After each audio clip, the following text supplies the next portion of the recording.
Hey guys, welcome to the Newbie Real Estate Investors of New Jersey podcast. My name is Joey Chan, and I have my co-host here, Jonathan Boyle. And I'd like to introduce our guests today. We have Roselyn and also Edwin from Helios Management. So guys, welcome. Hey guys, thank you for having us. Roselyn and Edwin, how did you guys get started in real estate? Well, basically about 7 years ago, I just bought my first multifamily property in New Jersey. Wow. Just kind of got sick of renting and added up all my rent expenses for like 15 years of my life and decided that that was way too much money to be giving away. So yeah, just kind of went the traditional route, got an FHA loan, found a little old 2-family house with a basement and lived in the basement, fixed the other 2 units while I was living in the basement, and then got some tenants in there. So that kind of gave me the aha moment that, real estate was the way to go to build, right? Mm-hmm. And then that's kind of how it all started. Nice. So you started with all the strategy house hacking. Yes. Right. Exactly. So yeah, that was the way you initially started, and a lot of people start that way. Yeah, actually, I got started that way too, with a 2-family in Irvington. Had the 4-bed, 2-bath, second and third floor unit as a rental, and then I lived on the first. Eventually, I lived in the basement and had a tenant on the first floor, but yeah. Yeah, I mean, it's a sacrifice, right? Nobody wants to really do that. It's not the ideal situation, but you got to kind of think that you're just planning short term, for a bigger long-term goal. So Ed, how'd you kind of get started into real estate? So I worked a corporate job not until too long ago. I started around, I guess, six years ago. A friend of mine was investing in real estate, and he had already bought a couple of multifamilies, and he was kind of talking to me about it, trying to get me interested in it. I had already, lived in a property that I purchased myself, but I wasn't looking at it as an investor. I wasn't thinking about real estate as a long-term plan. I worked in the stock market, so most of the money that I had or most of the experience that I had was focused on the stock market. Real estate was never a big plan for me until he kind of did things very simply, and it was very basic. He was just buying a couple of multifamilies time, not like at any speed or anything. He had already acquired, I think, like 7 multifamilies at that time, and he was making pretty good income. It just dawned on me that, it's a good investment. He was doing pretty good, and he was doing a very simple basis, and I wanted to learn more about it. Like around 6 years ago, about almost 4 years now, I went full time. Okay. So I left, my corporate job, and I started doing this full time. I invested a lot of money into my education, became immersed in this business itself, because now I started doing it full time at that point, and started investing in doing flips while it's rental. Focused a lot on, helping a specific type of demographic, the veteran community. Because I'm a veteran myself, as long as with my partners as well. We're military veterans and do some work in the veteran community. We try to help out some veterans who need housing, and we've been focusing on building more units for them, as well as other short-term rentals and longer-term rentals. It was pretty much just being around some people that, were doing the right things.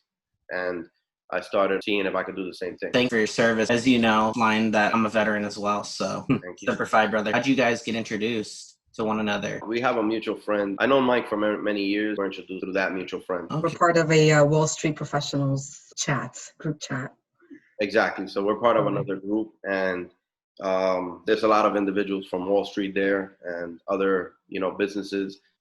And we're both from the Bronx. Oh, okay.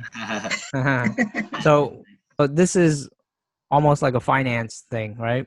So I also came from Wall Street myself.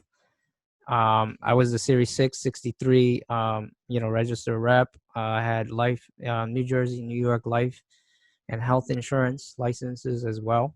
So, I did a lot of like mutual funds, retirement accounts. What did you guys, in terms of your, your Wall Street experience, what did you guys do?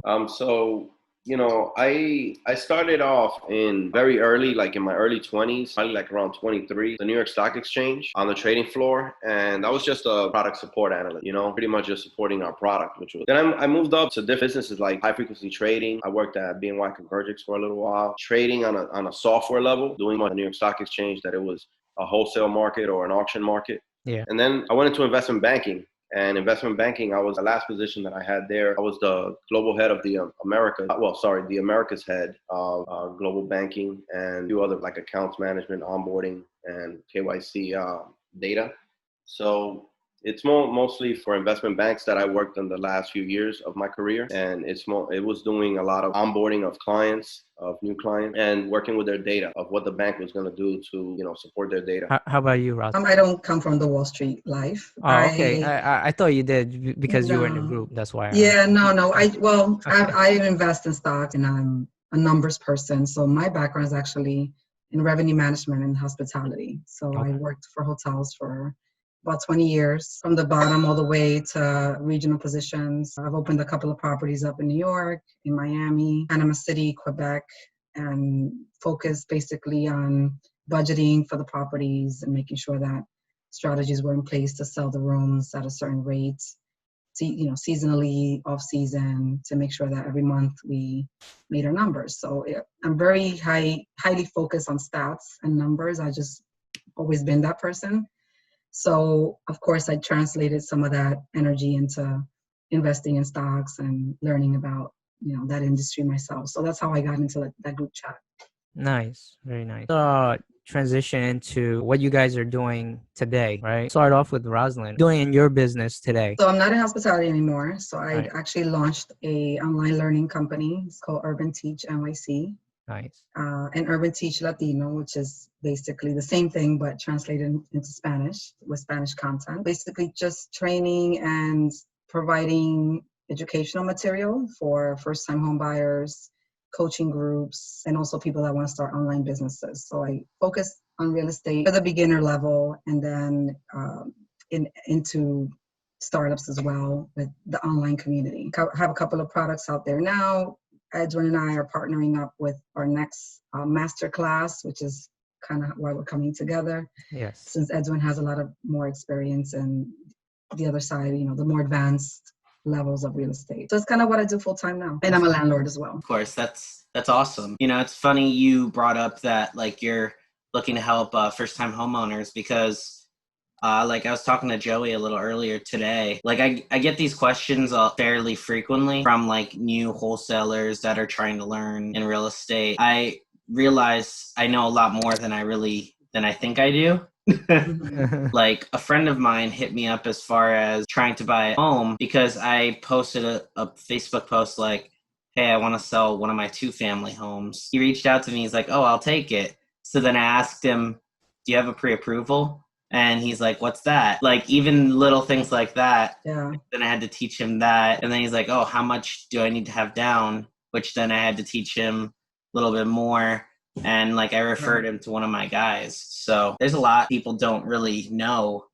Yeah, you'll be surprised if you're not in the industry and you're not an owner of a home, that most of the people in your circle, like in family, friends, people growing up, this is stuff that's not taught to us, right? So traditional education doesn't teach about real estate. They don't teach about loans or type of loan products, right? FHA, what is that? I have family that tell me all the time, I want to buy my first house, but I'm saving 50 grand because I think I need 25%. And I'm like, where do you get that number from? And it's just, there's a lot of bad information out there. So, it's a huge necessity right now. Yeah, no, it's funny. Like, I didn't even know anything. Like, going into my first property, buying it, I really didn't know too much about closing costs. I was like, wait, so I need like 10 grand to close all this? So, I figured it out, but it was just kind of funny, like how little I knew back then. Yeah. And that's information that even a lender won't even really clarify for a first-time home buyer till the very end. And then you have people scrambling to borrow $5,000-$10,000 just to get it done. Yeah, they definitely don't teach you any of that stuff. I remember when I bought my first house back in 2004. I bought my first, like personal residence, and I could have gotten it through an FHA, but, I did conventional, but I had no idea, so exactly like the example you were saying earlier, Roselyn. Instead of like, I had to save up that 50,000 and I could have just came up with 10,000, so I could have bought a house like 2 years earlier. What about you, Edwin? What do you currently do in terms of real estate now that you're full time? What are your like strategies, things like that? My focus of our company is always going to be long-term buy and holds. Okay. That's the principal focus of the company.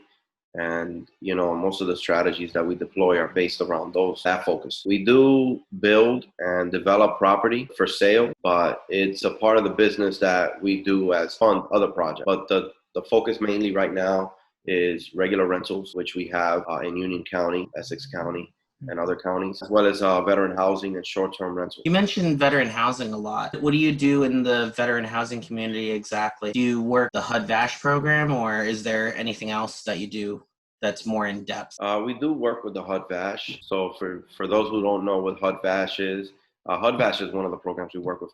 But HUD-VASH is very similar to Section 8, but it's for veterans, and it's funded by the Veteran Administration. And it's a program that gives vouchers to veterans who are looking for housing. So it's a good program, and we do work with it, yes. Yeah, I actually have one tenant in Patterson. We try, we work with those programs as well as other programs. We work with nonprofits as well that help out other veterans. We work with charity organizations that, help out homeless veterans. And we try to help out a lot of homeless veterans ourselves, even veterans with mental disabilities or, PTSD issues that, in other situations, they might not get housed in a regular situation. These are a demographic that they're having a lot of issues with finding housing. Some of them are in the streets. Some of them are staying in family's house, and they can never get a place on their own. So we take a lot of time to try to help them and work with these organizations who have supportive services as well. So we work with the agencies who give them mental health services, supportive services, transportation, medical services. Some of them take them directly to the VA and get them, all the medical services that they need. Because you'd be surprised. You will encounter a lot of, so for example, the VA loan is a no money down loan for owner occupant, veteran. So you can essentially get a house for no money down. And some of the closing costs in some cases are paid, all closing costs, right? So you can acquire a house for zero. Only 15% of veterans take advantage. It's pretty drastic, the amount of information that, these veterans don't know. So they don't take advantage of things like this. And many of them end up not having a lot of the benefits, although they do have the ability to receive those benefits. They just don't, claim them. So we work with those agencies who do that for them and help them with those benefits. And we provide housing to these veterans. I don't want to put you on the spot here, but roughly how many units do you have or the company has? So I have 2 partnerships right now. Okay. And, between myself and one partnership, we have about 44 units. Wow. And another partnership, that partnership has about 100 units, I think it is, something like that. Wow. In low-income veteran housing. Nice. I mean, how'd you get involved? I'm just curious for myself, actually, but I'm sure someone else watching this would be definitely interested. How did I get involved in like working with veterans and housing and things like that? Well, it was a thought of mine because we're veterans, right? And we're passionate about being veterans ourselves. My partner is a Marine. And I'm a Marine, and we love the military. We support the military. So when we wanted to, form this business, we wanted to focus on military housing or veteran housing as a niche of this company. So we were initially looking for properties located close to military bases or other areas that we can help the military themselves. And it ended up being that, eventually we looked at other avenues, and now we're supporting all types of veterans. So we're from veterans who are regular veterans getting out of the military who have families and now they're looking for a house, or veterans that are currently in the military and they're traveling, to veterans who are homeless or veterans who need supportive services. Just to be a little more direct, I guess, do you just reach out to like the Veteran Affairs office, or like who'd you reach out to get more involved with that? So initially, we reached out to the Veteran Affairs office. There's different Veterans Affairs offices all over the different New Jersey counties. So you can reach out to your local Veteran Affairs office. They have housing offices or HUD offices in the Veteran Affairs or the VA hospitals. and you can reach out to somebody there and get the rep and, see what type of services you can offer or how you can help them with some housing options. Maybe they have a few veterans that are disabled who, might need some housing. Maybe they're in their hospital now. So there's different ways to do it, right? You can work with the city as well. There's different types of demographics that we work with as well, aside from veterans. So we work with seniors, like senior assistants or senior housing. We also have a passion for that as well because my grandmother passed away, and I always wanted to see, if that situation arose again in my family, that somebody, is taken care of and we had the right housing options for them. Same thing, my partner is very passionate about domestic violence or assisting women with domestic violence issues who need housing as well. So most of the areas that we focus on are niche areas, and it's because we're passionate about it or trying to help that demographic. Thank you. Love it. Yeah. So Roselyn, the program that you guys have, right? Urban Teach. Can you explain a little bit more to our audience about that? Yes. So, the company itself is based on online learning, focused on online learning. And now I've evolved into doing some group coaching sessions. So that's when, I get to kind of talk to a group of folks that have the same interests, right? They come together, they want to learn one specific subject. For example, first-time landlords, first-time landlord, you buy your first multifamily. Mm-hmm. Now you're trying to figure out how to find a tenant, what kind of lease to use, what kind of background check to perform, how to look through a background check document and identify whether a tenant is a good tenant or a bad tenant. So just kind of, facilitating the process with having one-on-one sessions, not one-on-one, but group sessions where everyone is there for the same purpose. Mm-hmm. So initially the company was more focused on creating seminars and workshops, in-person seminars. I did that for the first year in New York City, in most of the boroughs. I focused in lower income areas like Harlem and the Bronx and Uptown Washington Heights, providing classes on first-time home buyer, financing, improving your finances or financial literacy. That was kind of the first initial round of the company. After COVID, I decided that, the online learning platform had to take more of a front seat to the purpose, right, of what I was trying to do. So this is why I kind of created other products to help still get the information out there, or for people that could be based anywhere without having to all meet in one central, location in person.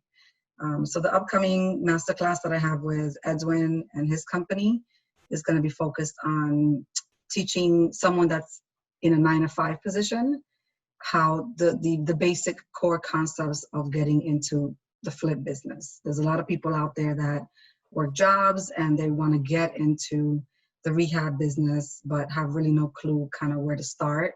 Mm-hmm. So Edwin is the perfect person for that. I haven't done any flips. I don't have any experience with that. But it's a huge chunk of my audience, right? It's kind of focusing on that first timer niche where people want to, buy a house that's a little old. They want to fix it to either rent or flip. But again, they need someone to kind of give them that overview of the key pieces that goes into, flipping a home outside of just watching a show on TV, not getting the full scope and not getting, the real on kind of the good and the bad and the ugly that comes with it. Yeah, because they're just getting the HGTV stuff. Right. Yeah, you get the you have to meet with the homeowner, and this is a real life example. You meet with you meet with the home buyer at like 5:30. You realize on a Friday he's a big jerk, and then you guys are both negotiating over a sales credit because the township isn't giving you a CO because they have a vendetta against you.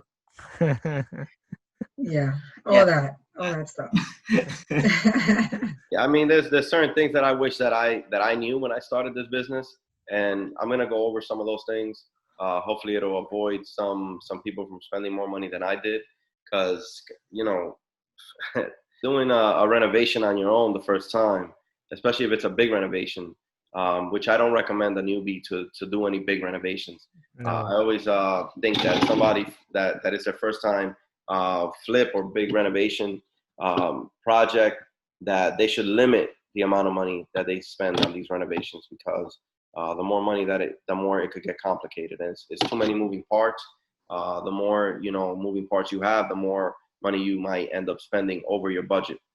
Right. So, we're going to go over some things like that to help out someone who's never even, been involved in any real estate deals, starting from scratch, to understand at least the basics and avoid certain, mistakes that more experienced investors have done before them. Yeah, and the goal also is to kind of put real information out, so that if it's someone that thinks they might want to do a rehab or a flip because they think it's cute in their minds, from what they see on TV, maybe after getting this information, they'll realize that, okay, that's too much for me. It's not something I want to get my hands dirty with. Let me go the other route. Let me find something that needs maybe little less work and focus maybe on cash flow and getting rental properties, as opposed to, having their minds set on buying an older home that they think they can kind of do all on their own, not understanding all the moving parts that, are needed. Mm-hmm. Yeah, of course.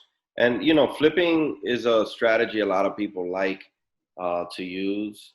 But if used right, it can help you get more longer term investments, which should always be the focus, to have passive income.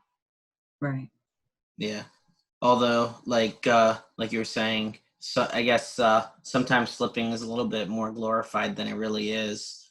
You could make $60,000 from, this flip if you do the numbers correctly, but they don't they don't add up a lot of other holding costs, closing, taxes.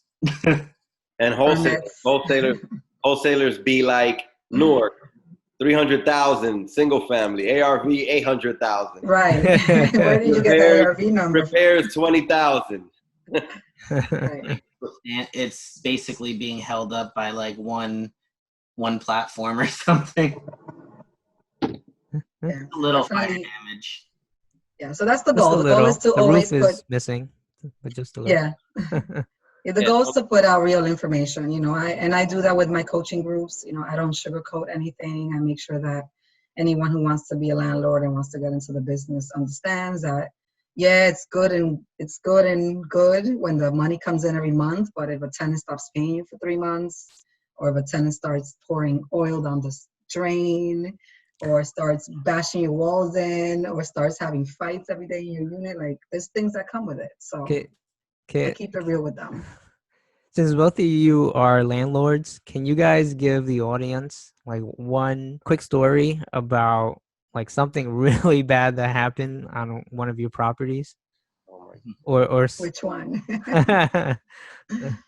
Just something that just stands out for you. Yeah, something that just pops in your head that happens. Well, I've been lucky. I haven't had too many crazy experiences. I've heard of others which have made me it can be alert. Somebody else's experience. Yeah, but I mean, you heard. For me, I think my biggest lesson was that those first 2 years where I was seeking tenants, renting to a tenant and not verifying their backgrounds and not running any kind of, not checking their employments as they claimed they were employed, or they claimed to have an income, and renting a unit out to someone that, I try to relate to. She was a female single mom, that whole situation. And then not doing my research actually cost me, because then this person actually turned out to not be employed, to have boyfriends that were paying for her rents, that were clearly showing up in her unit and causing fights. And I had to call the police and a bunch of other stuff. And then I had to learn that, you can't be your tenant's friend. Like, it's a business transaction. You can be human, right, and understand certain situations, but at the end of the day, you have to have your papers in order. You have to have a certain, you have to know how to a little separation. Right, exactly. Yeah. So I learned that the hard way. So yeah, that's one of the big things I was taught. Like, never be friends with your tenant, and also, if your friends prior to, never rent to your friend. I don't do it. No friends, no family. Nope. Yep. Edwin. Uh-oh. The first thing that happened to So me. it's your turn. One of the worst things that I've seen. Few, but I think I'm almost ashamed to say this one. It's okay. We all It's live and we learn. We got you. We got you. No, nobody's listening. Don't worry. Yeah, right. I had this one tenant, veteran, by the way. You know, we check. We have a screening process, and we check. Backgrounds, mainly for criminal background checks. We don't focus too much on credit in our low income rentals, but we do check the backgrounds. We make sure that they are employed. We check income, employment verification. We have an application they have to fill out. It's 3 pages long. We need to know their history, their eviction, if they have any. So we go through a very extensive screening process, right? Well, we had a tenant. This wasn't too long ago, a few months ago. This guy, he was a great guy. He was one of the most cleanest guys I've ever seen in my life. You know, his unit was immaculate. And I think towards the end, he just was deteriorating. He was using drugs, and he ended up breaking into one of the other units of one of the other tenants and stealing money. So the other tenant, he called us and he said, someone, broke into my unit, and I have money missing. So we started looking at the cameras and we saw this guy. And when we approached him, he says, I just saw the door open. I just went in there to make sure everything was all right. So I went into the unit and I just went to close the door. So, that was the first time. So we gave him a warning because there was other people that were complaining about him, doing other stuff. Like they were lending him money. So he was just taking the money. He didn't pay them. So when we went and we spoke to him and we gave him a warning and we told him, look, you can't go into people's apartments, right?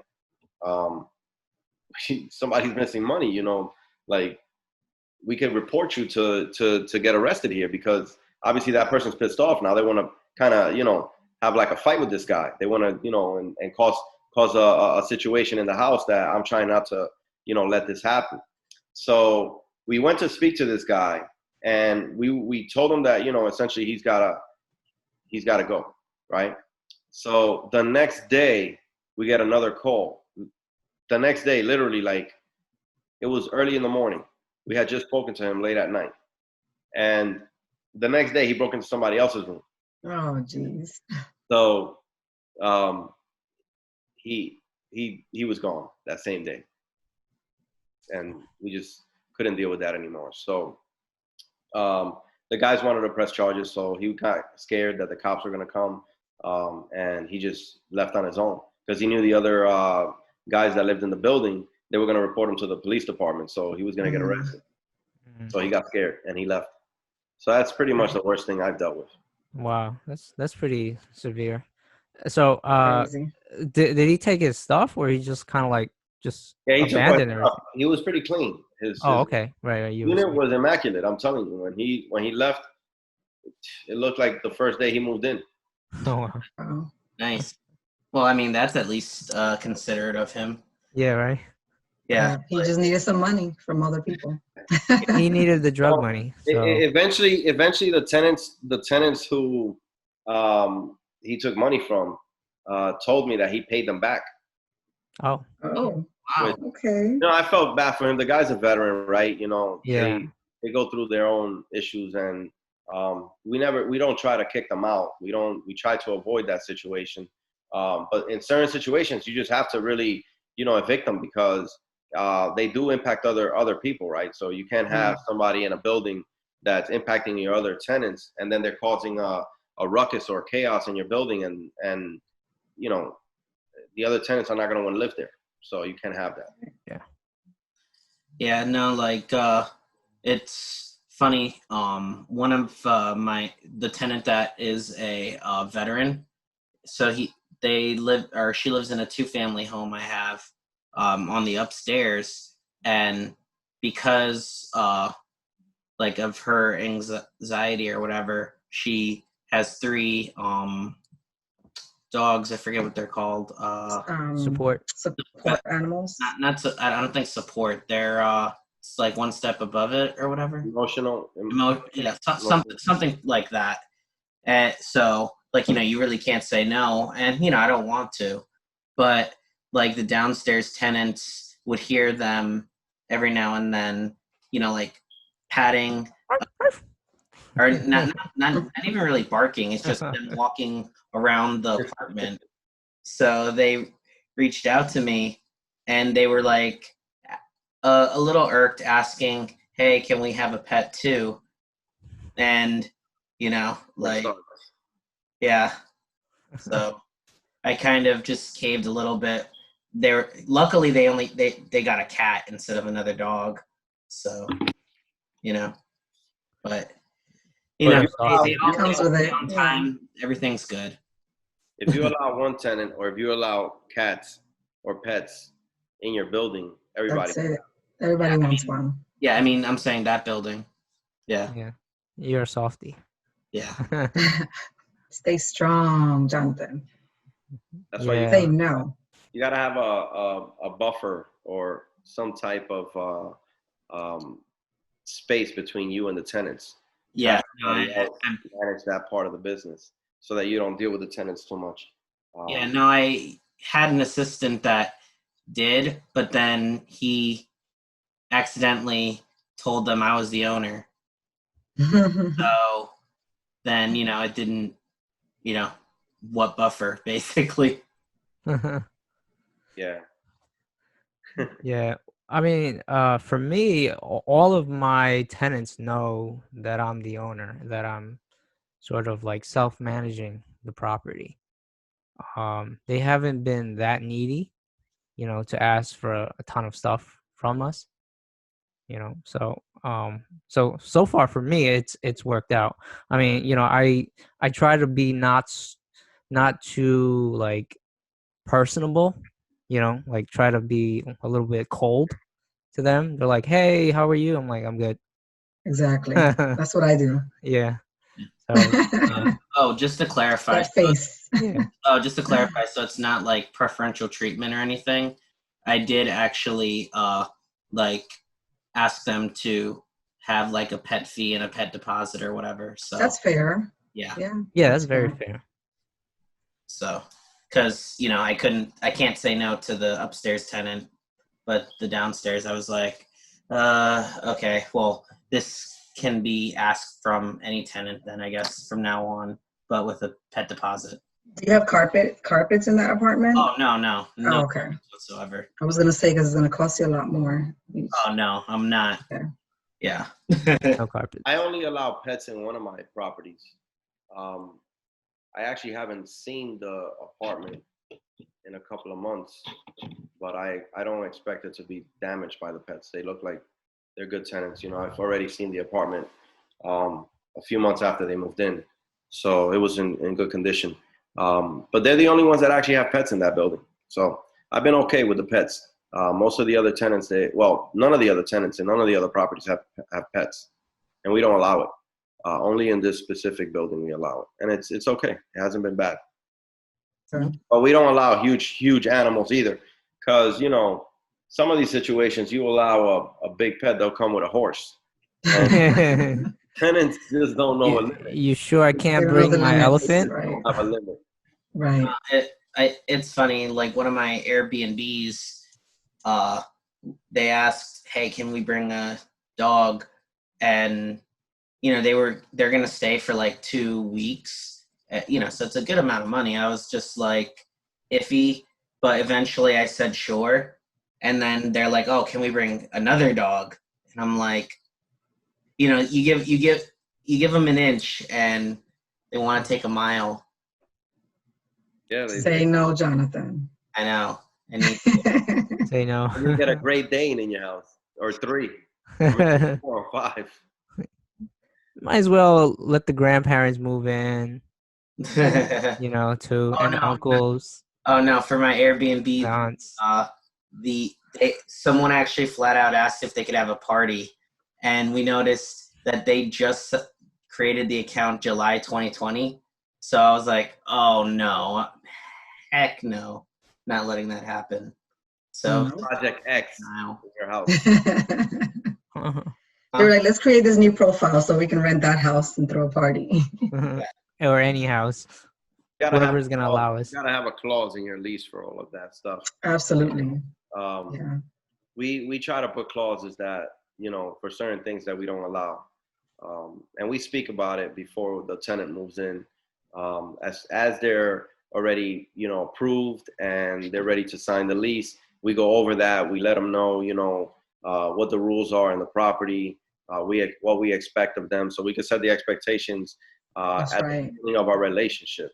Mm-hmm. And I don't have to worry about that. Well, you can try to do so much, but hopefully that the screening process that we have, because we try to screen these tenants good enough where by the time they sign the lease, we expect them to be very responsible tenants. Yeah, that makes sense. That lease is definitely the Bible. That's my term. Our lease, I think it's like 24 pages long. What?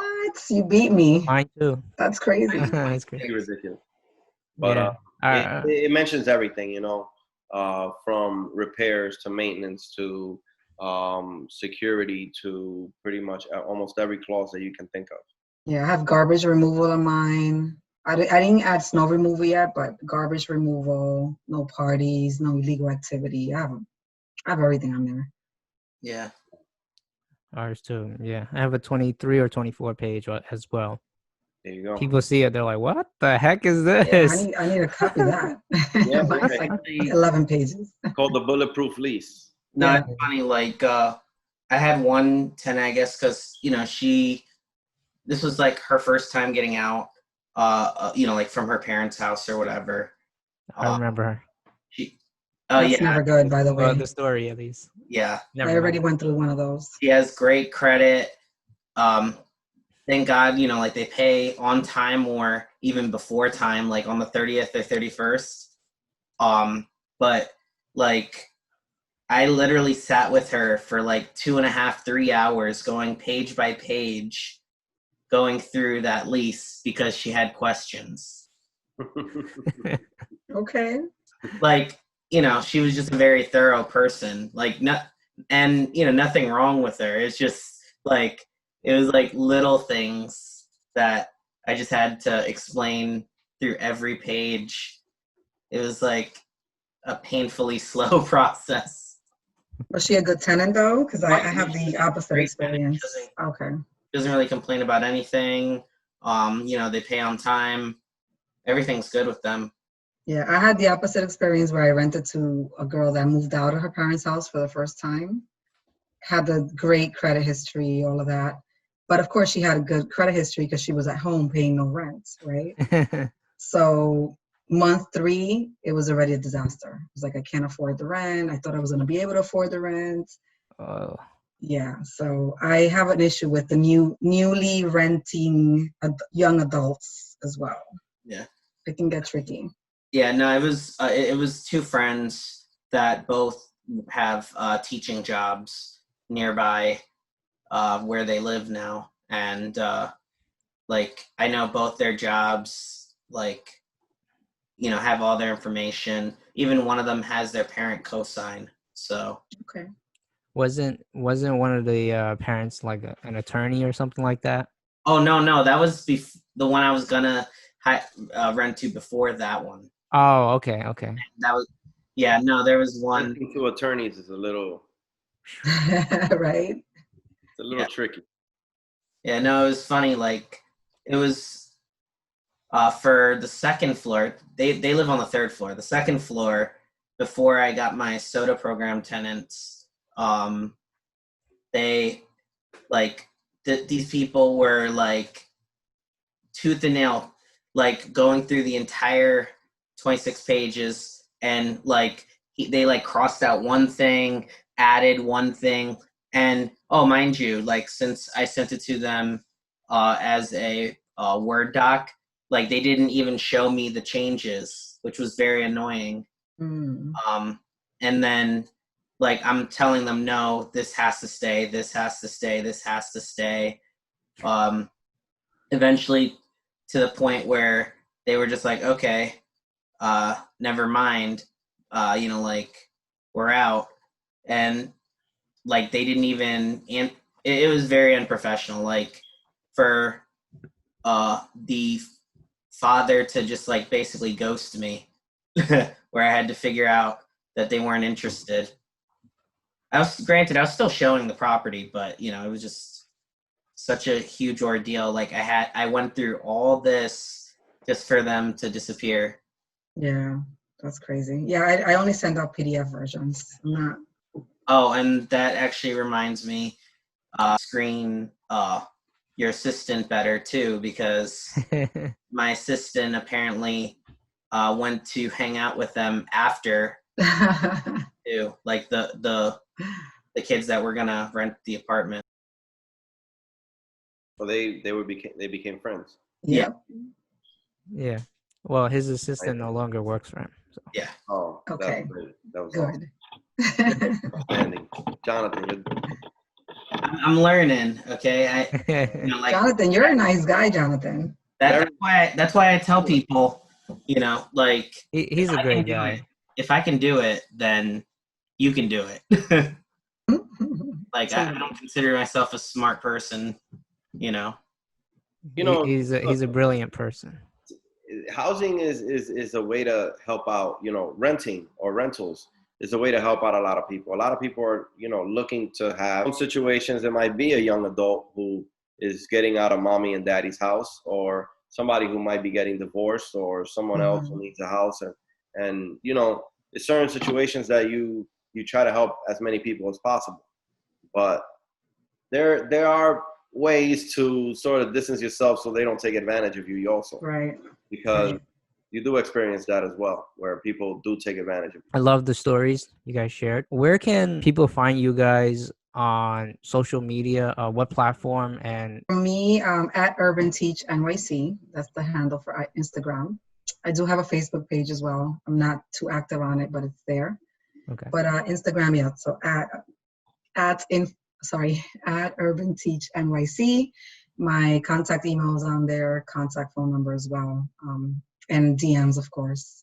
I answer those regularly. What about you, Edwin? I'm on LinkedIn, Facebook. Our company handle is at Helios, Helios, the letters M as in management, NGT.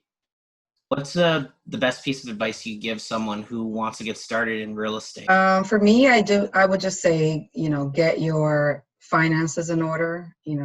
There's a lot of people that might make a salary to get into real estate, but don't necessarily manage money well. So making sure that you keep your debt low, that you keep your credit in good standing. Keeping tabs on your finances is huge because, again, you might have the money to get into your first home, but if you don't have your money, in order, once you're into that first home, you can end up, potentially losing it if you're not aware of managing your money correctly. So managing your money is huge for me, for someone that needs to get started. Since Roselyns spoke about the money, I think another piece of information that I think is very important is to network and be around the right people, to keep a group of people around you that perhaps know the business a lot more than you, and continue to network, because that'll help you understand a lot more from a perspective that probably would have taken you much longer if you didn't otherwise know these people. So for me, it's allowed me to, fast track my business, allowed me to, leap, years ahead by being, around people that know a lot more than I do. Definitely. Good advice. Yeah. I want to thank both of you guys for getting on the podcast and show. And don't forget, give the date of the masterclass that was coming up. Yeah, so that is July 21st, Tuesday, July 21st at 8 p.m. It's a 90-minute masterclass. So registration is open. You can go on urbanteachnyc.com to register. Awesome. Everyone that is here for the first time for the YouTube channel or for the podcast, please like, subscribe, comment. Anything we can do to help the show, is really, really, really appreciated. So take care, everyone.